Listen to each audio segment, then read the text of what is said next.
반갑습니다. 소개받은 이용환입니다. 네. 지금은 고려 사연이 많은 남자이고요. 그 사연이 얼마나 많은지를 오늘 이야기하는 겁니다. 여러분은 미래를 보러 오셨는데 오늘은 과거를 잠깐 돌아가는 시간, 그리고 다시 반추해서 미래를 생각하는 시간으로 아마 생각하시면 좋지 않을까 생각합니다. 지금 저는 고려대학교에서 강의는 하고 있고요. 소속은 아니고요. 강의는 하고 있고 그 사연 많은 거는 이제부터 풀어보겠습니다.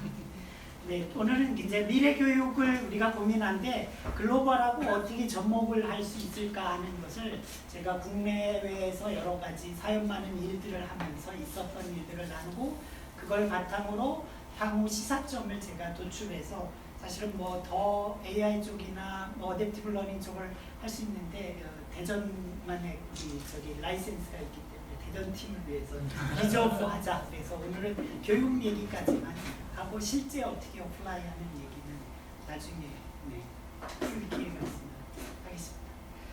네, 일단 교육이니까요. 왜 배워야 해요? 학생들이 질문을 합니다. 왜 공부해요? 놀면 안 돼요? 밑에 분은 난 전교 꼴찌였어요. 당당하게 이야기를 합니다. 그런데 지금은 40억 매출을 내는 사업가입니다. 어느 날 제가 방송에 이제 버스를 타고 가다가 방송을 들었습니다. 어느 어머님이 나와서 이야기하는 사연을 들었는데 여기 수학 선생님이 혹시 계실지 모르지만 자기는 수학 시간이 너무 싫답니다. 이제 1자리는 어떻게 넘어갔지? 단자리 넘어갔는데 10자리를 넘어가는 순간 빼기 나오고 더하기 나오는데 왜 꽂아야 되는지, 왜 올라가야 되는지, 왜 그거를 해야 되는지 자기는 도저히 이해가 안 되었답니다. 근데 재밌는 거는 부모님이 수학 선생님이었습니다. 하시면서 나는 그때 정말 괴로웠다고. 엄마가 덤비고 아빠가 수학 선생님인데 덤벼도 나는 이해를 못했다. 왜 10자리 다음 넘어가면 9 더하기 8이 되면 그 다음에 10자리에서 빼기를 하면 왜 또 꼬아야 되고 단수하지 도저히 이해가 안 된다고. 그렇지만 나는 잘 살고 있습니다. 이런 얘기를 했습니다. 그래서 하는 얘기가 학교 교육이요 꼭 다 못해도 잘 살 수 있어요. 네, 그러고 끝났습니다. 그러면서 우리는 무엇을 가르치고 있지? 왜 가르치고 있지? 하는 질문을 한번 던져보자는 겁니다. 그리고 지금 가르치는 게 방법이 맞나? 이렇게 싫어하는 아이들 모두 교실에서 자고 있는 아이들에게 왜 우리는 뭘 자꾸 가르치려고 할까요? 그런 고민들을 한번 해봤습니다. 그래서 우리는 오늘 또 하나의 주제는 교육하고 기술이 붙는 에듀테크에 대해서 많이 이야기를 하고 있습니다. 그래서 컨텐츠도 있고 교사도 있고 교육 환경이 3대 요소가 있고 그 다음에 그걸 가르치는 교사가 있겠습니다. 그걸 조합하기 위해서 사람이 중심이 되어서 교육을 하지 않는 사람이 있고 그게 아니라 철학이나 가치가 중심이 돼서 우리가 교육을 가야 된다. 아니다. 기술이 발전하면 그걸로 훨씬 더 많은 교육적 효과를 볼 수 있다. 아니다. 시장이 형성돼야 된다. 결국 교육도 시장이다. 그런 논의들을 우리는 계속 하고 있는 시대입니다. 그리고 장관님이 계셨을 때 만든 표이신데 우리가 교육과 기술과 관련해서 ICT 시대를 지나 이러닝 시대를 지나 이제 유러닝, 스마트 러닝 그리고 에듀테크 시대까지 지금 우리가 와 있고 이 에듀테크 시대에는 그러면 교육과 기술이 만났을 때는 이런 논쟁들 가운데 우리는 어떤 솔루션을 찾을 수 있을까? 라는 고민들을 지금 대전에서 하고 있고 그 과정에서 과거를 오늘 한번 반추하면서 연결고리들을 하나씩 찾아보겠습니다. 그래서 에듀텍 개념에 대해서 뭐 여러 가지가 있는데 지금 뭐 법률상으로까지 정리가 되어 있는 상황이고요. 교육과 기술을 마치고 4차 산업혁명 시대의 기술이라는데 저는 에듀테크라는 명칭을 계속 프로젝트를 하다가 새로운 단어를 썼습니다. 장관님은 자꾸 어댑티브 러닝이라고 좀 써달라. 그게 더 맞는 표현이다라고 하는데 저는 새로운 용어로 인텔리전트 러닝이라고 저는 명명을 하고 쓰고 있습니다. 이런 4차 산업혁명 신안의 다양한 과학 기술들을 접목해서 하는 새로운 교육은 인텔리전트 러닝이 되지 않을까라고 생각을 합니다. 여러분들이 나머지는 뭐 많이 기존에서 들으셨습니다. 그런데 그거와 관련해서 제가 이런 생각을 하게 된 백그라운드의 과거 히스토리를 먼저 말씀드리겠습니다. 학위를 받고 간 곳은 포항공대였습니다. 특이하게 제가 정치학자인데 기술정치학이라는 것을 우리나라에서 처음 이제 시작을 했습니다. 제가 공부할 때는 미국의 MIT에도 없었습니다. 근데 지금은 이제 기술정책학은 막 포퓰러하게 들어보시고 기술경영, 기술사회 이런 것들이 있었지만 제가 공부할 때는 그런 것도 아직 포퓰러하지 한국에 않았던 시절에 저는 기술정치학이라는 영역을 시작을 했습니다. 지금도 자리는 안 잡았습니다. 근데 포항공대를 갔더니 왜 과학자들은 항상 세상적인 전문 용어로 따까리만 해야 되느냐? 그게 불만이다. 그래서 그들에게 리더십을 훈련시켜줬으면 좋겠다 하는 거 하나를 했고요. 또 하나 했던 작업이 지금처럼 꼭 교육을 해야 돼? 좀 더 앞으로 미래를 인재를 이끌어갈 방법은 없어? 했던 프로젝트가 창의융합 과정이었습니다. 그래서 리더십에서는 과학기술 전문성을 바탕으로 리더십과 글로벌 인재를 양성하는 것을 접목을 하자고 했고요. 제가 그러면 미래에 탄생하게 될 인재의 상을 잭스퍼트라는 용어로 저는 만들었습니다. 어떤 것 같습니까? 잭스퍼트.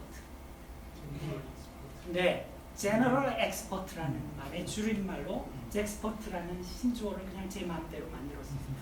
인텔리전스 러닝도 그냥 제 마음대로 학자들의 유희입니다. 공부하는 사람들의. 네, 결국 무슨 얘기냐면 한 분야의 전문성만 갖고는 이제는 못 산다는 겁니다. 이제는 제너럴리스트가 가지고 있는 그런 일반적인 지식도 어느 수준까지는 가져야 된다는 겁니다. 그러니까 과학자들의 문제가 뭐였냐면 내 분야의 과학 분야는 잘 알겠는데 사회 문제 관심 없어. 나 그게 관심 없어. 난 배우기 싫어. 근데 그렇게 하면 이제 용납을 안 해주는 세대가 세상이 점점 온다는 겁니다. 그런 것들을 저희가 이 리더십 훈련에서 제가 조금 한번 포항공대에 해보려고 했습니다. 그래서 너희는 엑스퍼트가 되지 마라. 지금은 그 당시만 해도 모두 엑스퍼트가 되라고 할 때 저는 잭스퍼트가 돼야 아마 너는 경쟁력을 가질 거고 글로벌 사회에서 살 수 있을 것이다. 나는 그렇게 생각한다. 라고 하면서 훈련을 했고요. 그 과정에서 창의융합을 했는데 이제 산업사회에서는 자꾸 쪼갭니다. 분업화를 하고 거기에서 나온 것이 이제 학제를 쪼개는 겁니다. 네, 뒤에 의해서 도서관도 다 그렇게 나눠져 있습니다. 그런데 앞으로 그 당시에는 정보화사회, 지금의 지능화사회에서는 그렇게 살아갖고는 어렵다는 거고 그런 것들이 융합이라는 문제를 계속 그때부터 제기를 했지만 아직도 그 방향성과 그것이 자리는 못 잡았습니다. 그만큼 어렵죠. 근데 포항공대에서 했던 노력들을 잠깐만 여러분들이 같이 저희가 미래교육에서 과학기술을 어떻게 접근할 거냐에 대해서 저희는 그렇게 고민을 했고 사실 저는 그게 굉장히 끌립니다. 그래서 다시 소개드릴게요. 제가 했던 거는 바로 전공을 파괴하는 겁니다. 그 당시 저희가 테스크팀으로 만들었던 게 물리학과 교수님, 수학과 교수님, 전자공학과 교수님, 소재, 이제 포항공대 소재 쪽, 신소재 이런 데가 강하니까 팀을 짜서 앞으로 우리가 전공 교육을 이렇게 하지 말고 미래에서 요구되는 인재상으로 한번 바꿔보자. 그럼 어떻게 새롭게 하면 좋겠느냐? 전공에 대해서 우리가 한번 버려보자 라고 했습니다. 그리고 학제 간 융합을 해보자. 그래서 시범적으로 교과를 어떻게 했냐면 빛, 물, 바람, 우주 이렇게 잡았습니다. 그리고 왜 빛이 나지?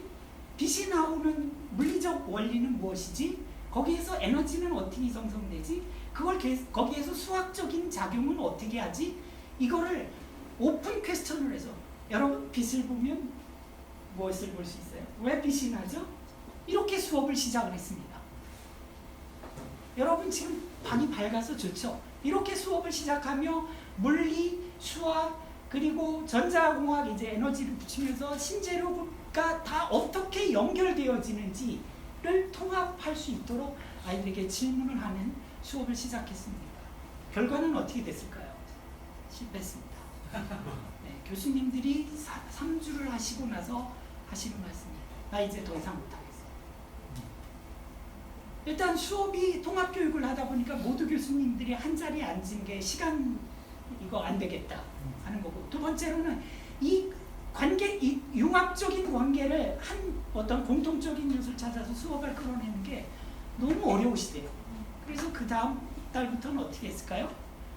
1교시 빛의 원리에 대해서 수학, 2교시 물리, 3교시 전자공학 이렇게 됐습니다. 그러면서 결국은 요즘 하는 스템의 어떤 그런 형태가 있습니다. 굉장히 저는 개인적으로 아쉬운데 그마저도 6개월을 못 갔습니다.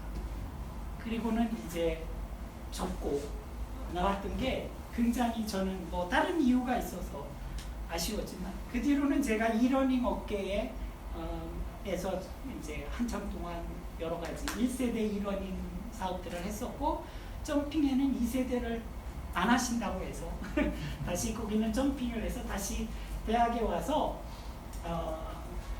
몽골에다가 스마트 교실을 구축하는 사업을 했습니다. 그 단계에서. 그래서 그 단계를 할 때는 이제 지방자치단체 중에 경기도하고 이 사업을 시작을 했었고요. 경기도가 ODA 사업을 하고 싶은데 마땅한 게 없다고 해서 스마트 러닝을 하고 싶다고 해서 했고요. 저희가 이제 대학에서 NGO를 붙여서 컨텐츠도 하고 교육 훈련도 하고 이러닝해서 스마트 러닝들을 장관님께서 시작하신 것을, 사실 그 2015년에 약간은 한국은 사양길이 있을 때 거꾸로 저는 몽골을 갔습니다. 근데 모든 사람들이 반대했고 경기도도 말이 엄청 많았습니다. 왜 굳이 못 사는 나라에 스마트 러닝 그런 거를 하려고 하는지 이해할 수 없다. 동의할 수 없다. 예산 통과 안 돼. 막 그래서 쪼개고 아주 조각 예산으로 시작을 했습니다. 그래서 뭐 장관님이 정의하신 것들이 있지만 저는 나름대로 스마트 러닝을 제가 다시 디자인했습니다. 이렇게 디자인했습니다. 하나는 seamless 스터디입니다. 끊김이 없어야 된다. 장소가 됐든 방법이 됐든 행위자가 됐든 관계없이 seamless 스터디를 할 수 있어야 스마트 러닝이다라고 생각을 했고, 두 번째는 페이퍼레스, 디지털 콘텐츠로 모두 이제 가방을 저는 고등학교 다닐 때 세대가 그래서 과목이 많다 보니까 가방 2개씩 메고 그 다음에 목에 하나 이렇게 걸고 다녔습니다. 되게 참 운동을 많이 시켰던 시절인 것 같아요. 근데 이제는 디지털 콘텐츠로 모두 다 바꿀 수 있다. 그것이 무슨 과목이든 관계없이 하는 거고, 세 번째는 스마트 인프라를 구축하자라는 거였습니다. 책상, 교사, 뭐 모든 분야에서 인테리어가 됐든 시스템이 됐든 보통 스마트 러닝 하면 이제 탭이나 뭐 몇 가지 전자칠판 주고 시스템 갖추면 되겠지라고 하고 끝내는 경우가 많았는데, 사실 저는 이걸 모두 다 라인업을 하려고 했습니다. 한국에서도 실패한 그 스마트웨이, 잘 아시는 자기주도 학습법 쭉 해서 스마트웨이로 이걸 도입을 하겠다라고 시작을 했는데, 여러분들이 아시죠? 몽골은 어떨까요? 다 넣으려고 했습니다. 그런데 몽골은 인터넷이 안 되고 갑자기 하루에 몇 번씩 정전이 되는 것이죠. 그러니까 사람들이 미쳤다고 하죠. 그래서 저는 왜 그걸 미쳤다고 생각하냐? 방법을 찾으면 되지. 방법을 찾았습니다. UPS를 붙였습니다. 정전이 되면 자동으로 전업을 홀드해 줍니다. 그럼 컴퓨터나 시스템이 안 나가랍니다. 그래서 2시간 동안 그거를 홀드하게 해서 선생님들이 전기를 나가면 자연스럽게 끄면 이제 쇼트가 나지 않도록 하는 장치를 했고요. 자, 인터넷이 안 된다. 그러면 저 AP 장치가 왜 붙었지? 인트라넷으로 구축을 한 겁니다. 인터넷이 안 되는 참 기가 막힌 것은 학교 앞까지 파이버가 들어와 있어요. 그런데 학교에서 교실로 들어가는 건 거기에 프로바이더가 붙어갖고 갑자기 파이버에서 이 전화시대 수준으로 뚝 떨어지는 거예요. 되게 아쉽더라고요. 그래서 뭐 그랬는데, 아무튼 해외 사업을 하실 때는 굉장히 이런 문제를 맞닥뜨는데, 저는 그래서 그걸 인트라넷으로 구축해서 인터넷이 안 돼도 교육이 이루어질 수 있도록 다 거기에다가 인빌트를 해주는 쪽으로 시스템을 구축했습니다. 나머지는 여러분들이 스마트 기기하고 같은 겁니다. 그래서 이게 1차년도 구축했던 모습입니다. 보시면 이거는 SK텔레콤이랑 했습니다. 그래서 하청업체랑 했는데 약간 올드 버전이 되겠습니다. 그래서 탭도 SK텔레콤이 탭을 생산하시는 걸 아시는 분은 별로 없을 겁니다. 네, 자체 탭 생산을 합니다. 썼습니다. 그리고 저 솔루션은 아이카이스트를, 그 당시에는 핫한 아이카이스트를 썼습니다. 문제가 이제 하나 둘씩 나오기 시작했습니다. 너무 복잡하고 버벅대고 난리가 났습니다. 선생님들 쓰기 불편해요. 그리고 뭐 전원을 5개를 켜야 수업을 시작하는 상황이 있던 겁니다. 야, 이거는 안 되겠다. 그래서 사실은 이거 제가 원한 게 아니고 도에서 알고 있는 수준만큼만 자꾸 제 얘기는 안 듣고 적용하려고 해서 이렇게 된 겁니다. 봤지? 그리고 제가 얘기했죠. 두 번째 사업할 땐 그렇게 하지 마세요. 제 말대로 가시죠. 그래서 뒤집었습니다. 그리고 삼성을 파트너로 했습니다. 올 삼성으로 싹 도배를 했습니다. 갑자기 사람들의 눈이 달라집니다. 몽골 사람들이 야, 삼성 틀려줘. 우리나라에서 처음 봐. 저렇게 큰 화면을. 탭을 딱 보더니 뭐야 이거는. 네, 난리가 났습니다. 그리고 교실 구성이 지금은 여기는 지금 한데 이렇게 다 모듈 학습을 할 수 있도록, 저는 스마트 러닝 할 때 학습을 할 때 개별 학습, 모듈 학습, 집합 교육을 다 할 수 있도록 항상 변형을 할 수 있도록 실제 교실들을 이렇게 짜도록 이렇게 교실 구성을 바꾸도록 구성을 했습니다. 이거는 지금 이제 경연대회라 이렇게 했던 건데, 그리고 할 때마다 이제 관계자분들을, 정부 관료들을 불러서 보게 했습니다. 다들 눈이 커지기 시작을 했습니다. 그러면서 소문이 퍼집니다. 야, 되게 좋다. 재밌다. 그리고 학생들이 문 앞에서 기다리기 시작합니다. 왜냐하면 기기가 비싸기 때문에 문을 잠가 놓습니다. 교장 선생님이 키를 갖고 있고 안 열어주면 못 들어갑니다. 그런데 수업 시간은 다음 시간입니다. 학생들은 30분 전부터 와서 기다립니다. 맨날 자던 학생들이 기다립니다. 수업을. 예, 이것이 기기의 효과입니다. 그냥 아무것도 안 바꿔도 기기만 줬어도 이런 겁니다. 그런 식으로 변화가 되는데 저는 거기에 여러 가지를 더 하려고 합니다. 이게 이제 세 번째 모델입니다. 두 번째 모델은 몽골 삼성하고 했습니다. 삼성이 다 똑같은 줄 알았습니다. 당연히 몽골 삼성도 삼성만큼 서포트할 줄 알았는데 몽골 삼성은 그냥 몽골 회사입니다. 전혀 이렇게 컨버터블하지 않고 릴라이블하지 않고 그리고 그렇습니다. 그래서 안 되겠다. 본사에서 본사팀을 직접 가서 이제 올 한국 버전으로 세팅을 했습니다. 약간 좀 한국스럽죠? 네. 여러분들은 해외 사업을 해보시면 알 겁니다. 디자인만 보셔도 아, 이거 한국 사람이구나 하는 티가 납니다. 굉장히 해외를 다녀보시면 상당히 디자인 감각이 다릅니다. 국가마다.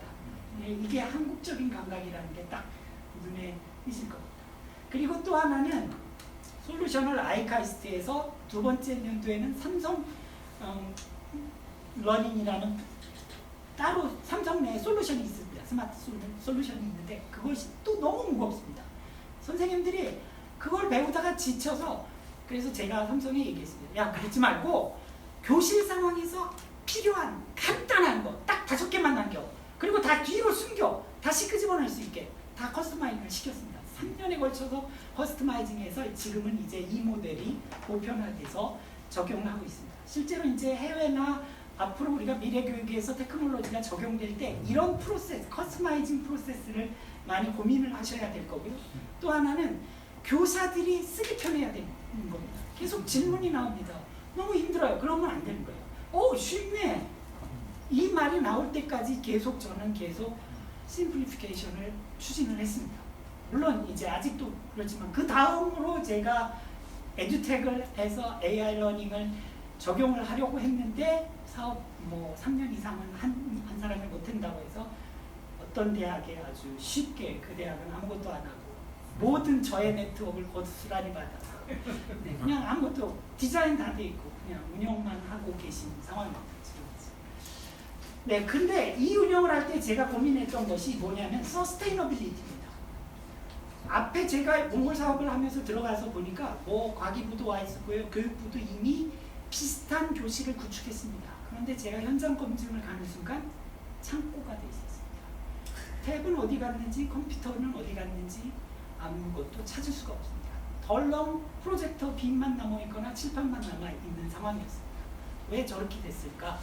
선생님들이 이걸 쓸 의욕이 없었던 겁니다. 그 과정에서 제가 심플리피케이션을 계속했던 이유가 그리고 선생님들에게도 어댑티브하게 하는 것이 필요하다는 것을 계속 했던 이유가 선생님들이 쓰기 편하고 쓰면 좋다는 게 있어야 돼요. 그걸 위해서 했던 것이 교원 양성입니다. 교사들을 제가 가르치는 건 아무 의미가 없더라고요. 그냥 듣고 끝나요. 그런데 교사가 다른 교사를 가르치게 하고 그 다른 교사가 또 다른 교사를 가르치고 또 과목을 넘어갈 수 있게 만들어야 서스테인 하겠다 라고 생각을 해서 교원 양성들을 굳이 우겨갖고 넣습니다. 처음에 엄청 반대했습니다. 근데 이제 반응이 좋아지기 시작했습니다. 그러면서 너도 나도 다 우리 학교도 해줘, 우리 학교도 해줘 경쟁적으로 바뀌기 시작했고, 그러면서 경기도가 갑자기 대충 그냥 한번 생색내고 끝내려고 했는데 오다고가 좀 나네. 그래서 의원들이 오기 시작하고 각종 부처들이 와서 이제 오기 시작하면서 사업이 3년 단위 사업으로 커지기 시작했고, 그리고 장관이 보고 대통령이 보시더니 이제 전국 단위로 스마트 교실을 구축하겠다고 관심이 있으신 분들은 200억짜리 EDCF에 떠 있으니까 한번 전국의 학교를 몽골에 지금 구축하려고 합니다. 그러니까 이렇게 해서 모델링을 보여줬더니 하는데, 그때 가장 중요했던 것이 교원 양성입니다. 그러니까 선생님 중에 저희가 100명을 양성하면 그 중에 열정적으로 자기가 자발적으로 하는 마찬가지로 10명이 있기 때문에 이 사업이 돈다는 걸 제가 알았습니다. 다른 선생님들은 프리라이딩을 하고 싶어 합니다. 그리고 또 하나는 선생님들에게 인센티브를 계속 줬습니다. 그러니까 교재 개발에 같이 참여시키고 디지털 콘텐츠를 개발하면 보상을 하고 이런 시스템들을 계속해서 내가 이거에 참여를 하면 도움이 된다는 것을 알게 했습니다. 그리고 보상이 되고, 그리고 그걸로 인해서 자기가 베네핏이 있다는 걸 알게 되고, 또 하나는 이거를 계속 익혀서 스스로 다른 선생님 과학 효과를 가르치면서 갑자기 선생님들이 어깨가 올라갑니다. 모든 교장 선생님들이 몇 학기에 몇 시간씩 저 선생님한테 다 배워. 그렇게 된 겁니다. 갑자기 선생님이 우쭐해지면서 선생님들한테 이건 이렇게 가르치는 거예요 라고 얘기를 했습니다. 그리고 또 하나가 교수법을 바꿔놓기 시작했습니다. 전통적인 이렇게 강의형 교수에서 아까 말씀드린 개별학습, 모두학습, 집합학습이 통합된 형태로 하게 되고, 또 하나 했던 거는 자발적 네트워크입니다. 그걸 위해서 워크숍을 밑으로 다 했습니다. 선생님들끼리 커뮤니티를 만들어주고, 그거를 중앙에서만 하는 게 아니라 각 지방에도 만들어놨습니다. 그리고 지방에는 선생님과 IT 선생님을 이렇게 짝으로 붙여줬습니다. 그래서 항상 한 선생님은 교수법에 집중을 하고 한 선생님은 기기에 집중할 수 있도록 그렇게 해서 계속 협회를 만들어주고 하면서 지방까지 해서 지금 교육청까지 해서 37개의 학교들을 했습니다. 또 하나는 교사만 그렇게 인커리지 되면 안 되고 학생들에게도 뭔가 인센티브 있어야 공부를 하지 않을까라고 저는 전략적으로 생각을 했습니다. 그래서 학생들한테는 경영대회를 하고 교사도 했습니다. 그리고 확실한 보상을 했습니다. 1등을 하면 삼성 태블릿을 개인으로 줍니다. 그동안 교실에서 그거 갖고 놀고 싶었던 애들이 목숨을 걸고 준비를 합니다. 저 1등하면 탭이야. 탭도 장려상 다 탭인데 제일 비싼 거, 2등은 그 다음 3등은 더 싼 거, 이렇게 사이즈와 펑션별로 해서 줬고요. 그리고 더 중요한 거, 1등하면 한국 갈 수 있어요. 한국 연수, 초청 연수까지 했으니까 갑자기 분위기가, 거기에 패키지를 저는 넣습니다. 선생님, 학생, 교장. 어디나 똑같지만 학교는 교장이 안 움직이면, 교장이 바뀌면 싹 없어집니다. 서로 나눠갖고 끝납니다. 근데 교장이 이걸 유지하면 저희가 계속 인센티브를 주겠다. 너희 교실을 더 늘려주겠다. 그렇게 하니까 교사들이 생각이 바뀌기 시작한 겁니다. 그러니까 저는 교육부를 직접 처음부터 컨택하지 않았지만 교육부가 거꾸로 오기 시작한 거고 대통령까지 오는 프로세스들이 만들어졌던 것 같습니다. 그래서 지금은 잘 됐는데 그 뒤로는 모르겠습니다. 그 대학이 얼마나 잘하는지 모르겠지만 말씀하셨듯이 그래서 실패할 수도 있습니다. 왜냐하면 이런 모델의 경우는 뒤 후속자가 그런 커미트먼트가 없거나 열정이 없거나 이런 지원이 끊어지면 안 될 수도 있습니다. 그게 ODA 사업들의 가장 큰 문제였고, 사실은 넥스트 버전으로 저는 이제 에듀텍을 도입하려고 준비는 했었습니다. 그래서 삼성하고 여러 가지 기술적으로 다음 것들을 VR도 준비하고 AI도 준비하고 했었는데 이제 대전하고 프로젝트를 하면서 조금 더 넓게 보려고 하고 있습니다. 그리고 컨텐츠를 다 제공을 해줬습니다. 디지털 컨텐츠. 선생님들이 자기가 교과서를 처음 개발을 해보는 거예요. 태어나서. 교환도 처음 잡았어요. 교육부에서 내려준 것만 하다가 직접 우리 교수법에 맞게 다 고치도록 했고 교과서도 하고 그리고 그걸 만들면 보너스를 주는 겁니다. 콘텐츠 하나당 얼마 이렇게 주기 시작을 하니까 아 재밌구나 나에게 또 수입이 생기네 하는 그런 장치들도 꾸준히 저는 만들어 놓고요. 그리고 대학 교수들이 자꾸 삐지기 시작해서 교과서 편찬위원회, 디지털 콘텐츠 편찬위원회를 만들어서 몽골 교수들도 해주고 그리고 샘플로 대학도 하나 해주고 교육청에도 하나 구축을 해줘서 37개까지 늘리고 그 뒤로도 계속 이렇게 하고 있는 상태입니다. 네, 이걸 하면서 저희가 평가를 해봤습니다. 만족도 평가를 했더니 네, 학생 만족도가 88%, 성적 향상도가 80%, 평균이 20점 올랐다면 여러분 믿겠습니까? 동일 문제를 썼습니다. 일부러. 왜냐면 제가 평가를 해봐야 되니까 동일 시험 문제를 가지고 같은 학년에 다르게 했더니 평균이 20점 올라갑니다. 그러니까 학생들의 관심도가 높아지니까 학업 성취도가 엄청 올라가더라고요. 근데 여기에 에듀텍으로 가면은 더 올릴 수 있다는 거죠. 저희들이 고민하는 것들, 지금 장관님이 고민하시는 것들이 그런 부분이 아닐까 생각합니다. 무엇보다도 몰입도가 높아집니다. 굉장히 높아집니다. 너무 재밌습니다. 배우는 게. 맨날 책으로만 보다가 연필로만 하다가 동영상이 나오죠. 그냥 각종 그림이 나오죠. 음성이 나오죠. 모든 활동들을 저는 다 하게 합니다. 수업을 하면 이제 플리팅 러닝도 적용을 했기 때문에 학생들이 교사만 작성을 하는 게 아니라 저희는 학생들도 자기가 수업 발표한 거 그리고 학생들끼리 짝 활동할 때 그걸 다 동영상을 찍어서 거기에 선생님들한테 올리게 했습니다. 몰입도가 상당히 높아지기 시작하면서 굉장히 수업의 효과성이 높아졌죠. 그리고 이제 편익성을 높이기 위해서 선생님들이 이제 점차 익숙해지니까 그게 되게 어려운 부분인데 익숙해지니까 편리합니다. 근데 처음에 했을 때는 어땠을까요? 내가 왜 이걸 해야 돼? 내 이걸 왜 배워야 돼? 교사들은 항상 반을 합니다. 아마 에듀텍이 나와도 똑같을 겁니다. 나 쫓겨나는 거야? AI 교사의 내 자리 뺏기는 거야? 나는 뭘 해야지? 이런 고민을 할 수 있습니다. 그런데 실제로 그것이 얼마나 더 유익한지를 저는 가르쳤고 공유를 했더니 선생님들이 그거에 대해서 이렇게 편해질 수도 있구나가 됐어요. 거꾸로. 재미있을 수 있구나 라고 조금씩 바뀌기 시작했습니다. 그러나 말씀드렸듯이 모두 다가 아닙니다. 여전히 프리라이더가 다수라는 거. 앞으로 교육 모델들을 할 때 똑같은 문제를 고민을 하게 될 겁니다. 교사가 바뀌지 않으면 결국 교육 현장들이 바뀌기 어려울 텐데 교육 철학이 바뀌는 문제들은 우리가 다 같이 고민을 하겠지만 그런 문제가 있었습니다. 그리고 또 하나는 문제가 이제 기술적인 문제에서 네트워크 호환성의 문제가 있었습니다. 솔루션과 탭과 그래서 제가 한 박사님한테 그놈은 표준화는 열심히 하시는데 왜 다 안 붙어요? 심지어는요 재밌는 건데 삼성 탭이 종류가 엄청 많거든요. 어떤 탭은 붙고 어떤 탭은 안 붙어요. 신기하더라고요. 그래서 제가 삼성한테 너는 뭐하니? 그러고서 솔루션도 그랬어요. 그러면 인도에 연락을 해요.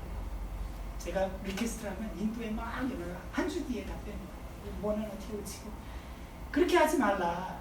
시스테메릭하게 자연스럽게 돌아야 된다. 이게 독립적으로 모듈화가 돼서 자동으로 돌지 않으면 절대 그걸 선생님들 못한다. 그게 스마트 교실에 좀 한계가 있었습니다. 그래서 네트워크 하기가 어렵고 그래서 이런 것들을 제가 다 커스터마이징하고 그리고 몽골에 맞게 인트라넷으로 인터넷이 안 돼도 할 수 있게 하고 그 다음에 뭐 선생님 중에 조금 돈이 부유한 학생들이 제일 쉽게 배워요. 선생님들이 제일 학생들은 아무것도 안 가르쳐줬어요. 탭하고 컴퓨터하고 패널을 다 갖다 주니까 딱 30분 갖고 놀더니 그 다음부터는 선생님보다 더 잘 써요. 경연대회 하면 재밌어요. 선생님들이랑 경연을 저희가 나눠서 하지만 선생님보다 학생들이 훨씬 더 잘 써요. 그러니까 앞으로 어댑티브 러닝이 되든 뭐가 돼도 학생들은 디지털 네이티브가 되어 있기 때문에요. 네, 선생님이 문제지 학생이 문제는 아니더라고요. 굉장히 재밌었었어요. 그리고 또 하나는 선생님들이 약간 적극적인 참여를 유도하는 게 어려웠어요. 그래서 여러 가지 장치들을 해가 바뀌면서 만들어줬던 기억이 있습니다. 그리고 오픈 소스들이 무지 많았어요. 쓸 수 있는 것들이. 근데 안 붙어요. 그리고 호환성의 문제가 있어요. 그리고 커스터마이징이 안 돼요. 자기 입맛에 딱 안 맞거든요. 그래서 그런 것들을 다 버리고 단순화하고 하는 작업들을 했습니다. 근데 어댑티브 러닝이나 제 용어로는 인텔리전트 러닝으로 가게 되면 이런 문제는 훨씬 더 이제 더 심플리파이드 거를 여러분들이 생각하실 수 있습니다. 또 하나 했던 글로벌 사업은 저희가 이제 덕성여대로 다시 사업이 끝나고 와서 했던 두 번째 사업이 UN 글로벌 파트너십 프로그램입니다. 이 UN에 가서 아무도 커넥션이 없었습니다. 그냥 갔습니다. 너희가 미래 인재 고민하고 ODA 프로그램을 많이 하는데 왜 실패한 줄 아니? 이런 거 한번 해보면 어떻겠니? 하고 제가 제안을 했습니다. 그분들은 저희 학교가 건물 하나만 있는 학교라고 생각을 했대요. 처음에. 그런데 재밌는 것은 그런 대학에서 왔을 거라고 게스팅을 했는데 제 PT를 보고 OK를 했습니다. 그게 한국 사회하고 다릅니다. 예, 비전이 같고 밸류가 어댑티브 하면, 억셉티브 하면 받아들여요. 국제사회는. 그걸 알았어요. 네, 저는 그래 유엔에 가서 PT를 해서 이렇게 했습니다. 사람을 모이게 해라. 전 세계 사람들을. 그래서 콩그레스가 있고 그리고 그들에게 훈련해라. 그래서 5가지 핵심 필드를 훈련을 시키고 그 다음에 자원봉사 활동과 인턴십을 통해서 로컬로 파견을 해라. 그래서 여기에 왔던 애들이 다시 한국 학생과 매칭을 시켜주는 겁니다. 그리고 파이널에는 한국에 와서 업그레이드를 하고 싶으면 학위과정을 우리가 장학과정으로 운영을 하게 해줄게. 그리고 최종적으로 사회공헌을 하든 비즈니스를 하든 이 배운 것을 응용해라. 이 사이클을 만들면 모든 ODA가 교육만 해주고 학위만 해주고 네가 가서 알아서 살아 하면 안 갑니다. 그 나라에서 삽니다. 아니면 그 나라에 가도 이거는 다 잊어버렸습니다. 혹은 인프라를 열심히 투자해 줍니다. 그리고 끝입니다. 저희 모든 ODA에서 인프라가 지원이 끝나면 그 다음부터는 창고가 되든 쓰레기가 되든 고물이 되든 그런 문제가 있습니다. 그래서 저는 마지막으로 서스테이너빌리티 고민할 때 이게 비즈니스까지 창출이 되면 자기들이 돈도 벌고 그리고 그게 다시 또 트레이닝이나 이 교육에 투자할 수 있도록 저희들이 공고하는 그림을 그려드렸던 겁니다. 그러니까 유엔이 마침 영제너레이션 프로그램이 없었답니다. 지금 커런트만 이슈만 이거 대응하기가 너무 힘들었는데 유네스코는 하고 있지만 그러니까 거꾸로 이쪽 사업부서 쪽에서는 거꾸로 그러니까 저는 교육부를 홍보를 할 때도 직접 다이렉트를 안 하고 주변 기구를부터 시작을 해서 거꾸로 교육부가 바뀌게 이렇게 했는데 여기도 마찬가지입니다. 교육부랑 교육관계 기관하고 안 하고 유엔민 그 다음에 UNDP 월드뱅크랑 저희가 일을 하면서 이 모델을 얘기를 했더니 이게 된다면 그래 모든 사람이 동의하는 거 그래 나는 틀렸지만 내 자식은 그건 모두가 똑같더라고요. 그러면 바뀔 수 있겠다. Less developed country가 바뀔 수 있겠다. 그렇게 해주면 좋겠다. 기술도 배우고 사람이 바뀌고 돈을 벌게 되면 선순환 구조가 그려지면 좋지 않겠냐라고 얘기를 했고 실제로 이제 ODA 프로젝트도 했습니다. 그러면서 제가 내린 결론은 에듀케이션 섹터가 됐든 어느 섹터가 됐든 사람, 기술, 비즈니스가 유기적으로 연결되지 않으면 그 ODA는 망한다는 게 제가 경험에서 얻은 결론입니다. 그 중에 하나만 포커싱을 하게 되면 그게 계속 절름발이가 된다는 것을 제가 실제 필드에서 하면서 느꼈던 것 같습니다. 그래서 이렇게 또 하나는 파트너십을 엮여주는 겁니다. 정부, 아카데미, 비즈니스를. 저는 그래서 파트너십이라는 용어들을 굉장히 이제 발전을 시켜서 많이 쓸 수 있도록 했습니다. 근데 제가 저기 비즈니스라는 거는 자체 그 서스테이너블 할 수 있는 비즈니스를 만들어내는 걸 말하는 그렇죠. 거잖아요. 로컬 비즈니스까지를 창출해 주는 거예요. 저희 그래서 제가 이거를 할 때는 한국과 파트너십이 또 붙습니다. 여기 비즈니스 섹터가 가면 이게 로컬 비즈니스 파트너와 그 다음에 여기 한국의 파트너 그리고 유엔의 파트너가 같이 일을 하게 됩니다. 그리고 여기에서 시장을 창출하게 해달라는 겁니다. 그런 모델이 안 되면 얘가 돼도 기술이 들어오면 지원이 끝나면 그냥 기술 지원도 끝나고 사람도 교육이 끝나면 끝나는 거예요. 근데 비즈니스가 돈이 되면 이 나라에서 그것이 선순환이 될 수 있도록 움직이지 않겠냐라고 얘기했더니 월드뱅크가 이거를 딱 보더니 그래 젊은 세대에 투자하자. 그리고 이 모델이라면 돌겠다 그러면서 저한테 계속 이 모델이 성공하면 제가 1 빌리언 US 달러를 투자해주겠다라고 얘기를 했었습니다. 네, 사연 많은 남자라 실현을 거기를 못하고 네, 왔습니다. 네, 마지막으로 그러면 시사점으로 몇 가지 것들을 한번 같이 생각을 해봤습니다. 네, 세계를 저희가 엮은다고 했을 때 왜, 누가, 무엇을, 어떻게 할까? 우리는 다시 한번 근본적인 질문을 미래교육에 들어가기 전에 던져보면 좋지 않을까요? 그런 생각을 해봤습니다. 그래서 제가 이제 교육과 관련해서 대전미래교육에서 그동안 했던 거를 정리해서 그 뒤에 이제 기술 파트도 있는데 그거는 저희 대전 라이센스로 남겨두기로 하고 네, 오늘 교육만 말씀드리겠습니다. 학습혁명은 어떻게 시작할까? 네, 뭐 어댑티브 러닝, 에듀케이션 러닝, 인텔리전스 러닝 할 때 공통적으로 나는 게 개인 맞춤입니다. 개인별. 그동안은 집합교육을 해서 모두가 있는데 굳이 그래야 됩니다. 네, 모든 학생들 나는 달달달 외우는 게 재밌어. 나는 논리적으로 설명하는 게 좋아. 어떤 친구는 음악으로 배우면 금방 배워요. 그런데 항상 학교는 똑같은 걸 가르치고 똑같은 방식으로 하게 합니다. 그게 집합교육에 갖는 한계였죠. 스마트 러닝이 그걸 줄이려고 했지만 어렵습니다. 그런데 이제 인텔리전트 러닝 시대가 되면 저게 가능해집니다. 각각의 커스터마이징 컨텐츠, 교육 레벨, 그리고 그 반응도에 따라서 학생의 반응도에 따라서 여러 가지 장치들을 넣을 수가 있게 됩니다.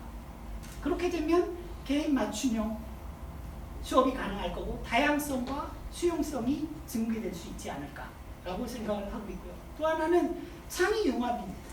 네, 여러 가지 창의융합을 시도하고 있지만 저는 생활교과 과정으로의 정규교육은 아니더라도 저희는 타겟팅을 이제 소외계층, 교육 소외계층들을 시작으로 밖에서부터 해외에서부터 한번 생활교과로 교육을 한번 다시 짜보면 어떻겠느냐. 물론 보안공대에서 했던 거는 너무 모았지만 좀 더 현실적인 걸로 한번 통합교육을 해서 이제 제 아들이 요즘 해킹에 관심이 많습니다. 그래서 맨날 해킹을 하려고 합니다. 이제 랭귀지를 이것저것 배우는데 제가 처음에는 HTML에 관심을 갖고 엔트리가 혼자 자기가 인터넷으로 공부하더니 엔트리를 마스터해서 혼자 애들한테 가르치더라고요. 네, 플립트 러닝이 되는 친구였죠. 그런데 해킹에 빠지더니 나 HTML 필요 없어. 나 C만 배울 거야. 그러는 거예요. 그러니까 이게 연결되어 있는 걸 모르는 거예요. 얘 눈에는 그저 C만 배우면 해킹은 될 거라고 생각하는 겁니다. 그런데 여러분들이 프로그램을 하시는 분들은 알겠지만 그게 어떻게 연결되어 있는지 다 아시지 않습니까? 사이트를 들어가야 되고 DB를 뚫어야 되고 DB에 또 여러 가지 막아 있는 것들을 다 뚫어야 되는데 자기는 끝만 보는 거예요. 내가 하고 싶은 끝만. 근데 그게 서로 어떻게 연결되어 있는지 그리고 자기는 뭐 핸드폰도 필요 없고 뭐 다 필요 없고 그냥 그것만 하면 돼 라고 생각을 합니다. 근데 교육에서 자기는 그렇게밖에 알고 있지 못하는 거를 좀 더 서로 연결되어 있는 것들을 통합되어 있는 것들을 보게 하고 그리고 그걸 가지고 내가 어떻게 창의적으로 도출할지를 한번 고민하면 좋지 않을까 하는 게 제가 생각해낸 교육 전략입니다. 그래서 집합교육에서 이제 개인 맞춤형 교육으로 이제 암기는 필요 없습니다. 이제 DB 다 있습니다. 뭐 얼마나 많이 있는지 모릅니다. 내가 원하는 시간 AI 교사한테 부르면 자료 꼬집어 줄 수 있습니다. 굳이 암기할 필요 없습니다. 이제는 그 자료들을 보고 어떻게 분석을 내고 그리고 어떤 자료를 불러내고 그걸 가지고 내가 무엇을 만들어내느냐. 그래서 창의가 나오지 않을까. 그렇게 저는 생각을 했습니다. 그래서 그걸 에듀텍을 활용해서 학습 공간, 방법, 도구가 끊임없이 연결되는 시미스 교육이 실제로 구현될 거라고 저는 생각을 합니다. 그렇게 그걸 해보고 싶어요. 그리고 이제 교수법에 대한 여러 논의들이 있는데 그것들을 모아서 효과성의 학습 효과성과 교육 효과성을 논의를 해보니까 대개 이렇게 정리가 되더라고요. 바이셉스, 영어로 이두박근이라는 뜻이 되더라고요. 네, 그래서 브레인을 붙여서 brain biceps라는 교수법을 제가 저것도 그냥 놀이 삼아서 붙여본 이름입니다. 첫째는 해보니까 꿈이 있는 친구들이 훨씬 더 적극적이다 하는 겁니다. 꿈이 없는 친구들은 내가 왜 해야 돼? 첫 번째 화면 왜 배워야지? 그런데 꿈이 있는 친구는 그게 연결되는 것만 알면 그래 내가 하면 되지. 네. 아까 그 사업가 분과 어떤 꼴찌했던 다른 분은 평생 영어를 공부하지 않고 수학을 하지 않았던 분인데 국제회의에 가서 영어로 발표하십니다. 회계사들이 장난치는 거를 캐치해냅니다. 전교 꼴등입니다. 전교 꼴등. 왜일까요? 자기의 필요성, 자기의 꿈이 연결되어 있다는 걸 아는 겁니다. 그 전에 학교에서는 수학 공부해, 영어 공부해 했지 그게 자기 꿈과 어떻게 연결되는지를 아무도 링크해주지 않았습니다. 융합해주지 않았습니다. 그러니 나는 배울 필요가 없는 겁니다. 그런데 사회에 나와보니 되는 겁니다. 그게 필요한 겁니다. 그래서 공부하는 겁니다. 그래서 이 비저너리, 저는 꿈틀막쓰기라고 한글로는 했습니다. 꿈을 띄워라. 그래서 꿈틀막쓰기라고 했습니다. 그래야 학습 동기가 나요. 두 번째는 많이 교육학에서 논의되는 것들을 종합해본 두 번째는 질문과 상상하게 해라 하는 겁니다. 옛날 저는 항상 선생님이 가르치면 대학도 그렇지만 질문 없지? 나가시면 끝입니다. 네. 그런데 계속 질문하게 하고 상상하는 겁니다. 안 돼가 아니라 그래? 넌 왜 그 생각을 했지? 아 그래? 그럼 그게 B타고는 어떻게 연결될까? 그걸 교사가 연결을 해주지 못합니다. 내 전공이 아니니까. 내 교과가 아니니까. 근데 AI가 되면 이제 그것들이 다 가능해집니다. 연결을 해줄 수 있습니다. 필요한 만큼. 그래서 질문하고 상상하게 하라. 두 번째는 협업학습입니다. 이게 이제 구현된 게 프로젝트 베이스드 러닝인데 또래하고 함께 학습하는 겁니다. 여러분 중2병을 아시고 중2의 무서움을 아시죠? 엄마 아빠의 말은 안 듣습니다. 누구의 말을 듣죠? 친구, 또래의 말을 듣습니다. 근데 또래 학습을 하게 되면 집단지성이 발휘하게 됩니다. 무지막지합니다. 그 중딩들이 무서운 북한도 쳐들어오기 어려워하는 중딩들이 집단지성을 만들어내기 시작합니다. 그게 협업학습에서 나오는 효과가 아닐까 저는 생각을 합니다. 그 다음에 저는 플리트 러닝이라는 용어를 대신에 거꾸로 계시는 저는 배워서 남주기를 시켰습니다. 실제로. 그래서 배우면 저학년을 가르치게 됩니다. 제 아들은 학교에 들어오면 제가 이제 주말이 되면 한 가지 요청을 합니다. 배운 걸 동생한테 가르치라고 안 하고 뭐 배웠니? 동생한테 좀 한번 알려줄래? 네. 그렇게 하는 겁니다. 그러면 여러분은 교수 생활을 해보시고 교사 생활을 해보시면 알 겁니다. 가르치는 사람이 제일 공부 잘 됩니다. 그래서 저는 배워서 남주기가 굉장히 효과성이 높다고 생각했고 또 하나는 이제 플레이, 흥미를 느끼기 위해서 놀이학습적 요소가 중간중간 들어가야 됩니다. 15분이 지나면 학생들, 여러분들도 이제 지루할 때가 되셨지만 15분이 지나면 집중력이 떨어지게 되어 있습니다. 근데 그 사이사이에 학습과 연계된 놀이학습 프로그램들이 이제 AI 시스템으로 에듀테크가 여러 가지가 합쳐지게 되면 가능해지는 거죠. 그렇게 되면 훨씬 더 학습하기 쉽게 되고 그리고 각종 스마트 DB를 하는데 저는 뭐 MR까지를 생각을 했었습니다. 저는 MR 그리고 홀로그램 시대까지도 돼야 된다. 왜냐면 몰입도가 다릅니다. VR 끼면 답답하거든요. 근데 MR이 되면은 그래도 밖의 세상하고 인터랙티브 할 수 있게 되고 거기다가 홀로그램이 되면 이제 필요가 없습니다. 물론 이제 렌즈형 시대가 올 겁니다. 이미 개발이 끝났습니다.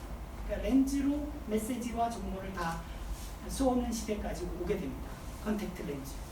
그런데 그럴 때마다 이런 게 들어가면 훨씬 더 효과가 높지 않을까 해서 그 앞자를 다 따보니까 biceps, brain biceps 그런 교수법이 아마도 전 잘 모르지만 제가 그냥 필드에서 하면서 새로운 교수법으로 생각을 해봤습니다. 그 다음에는 이제 교사의 문제인데요.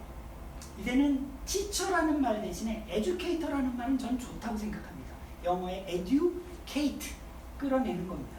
틀린 말이 아니었습니다. 우리가 교사, 교육자 이렇게 번역을 해서 그렇지 저는 그래서 번역을 창인자라고 해서 씁니다. Creative Educator.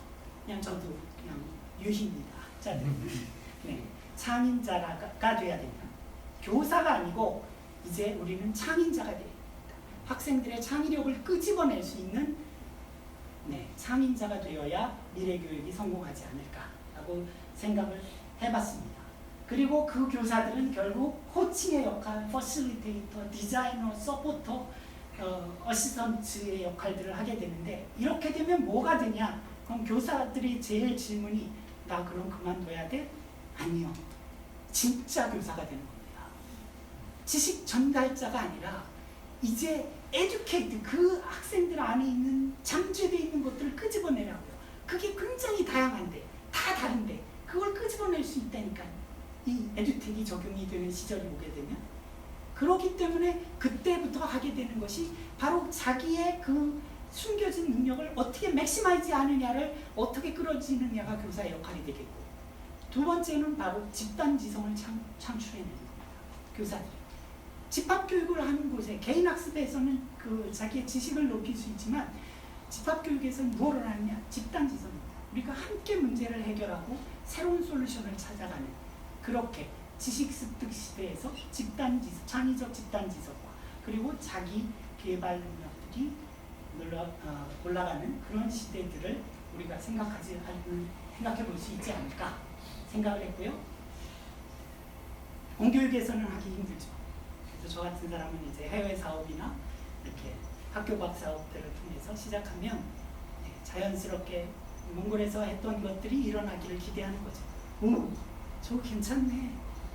해볼까? 와, 해보니 재밌네. 자, 우리 이렇게 합시다. 네, 제가 과거를 돌아보며 내린 작은 생각들을 나눠봤습니다. 감사합니다.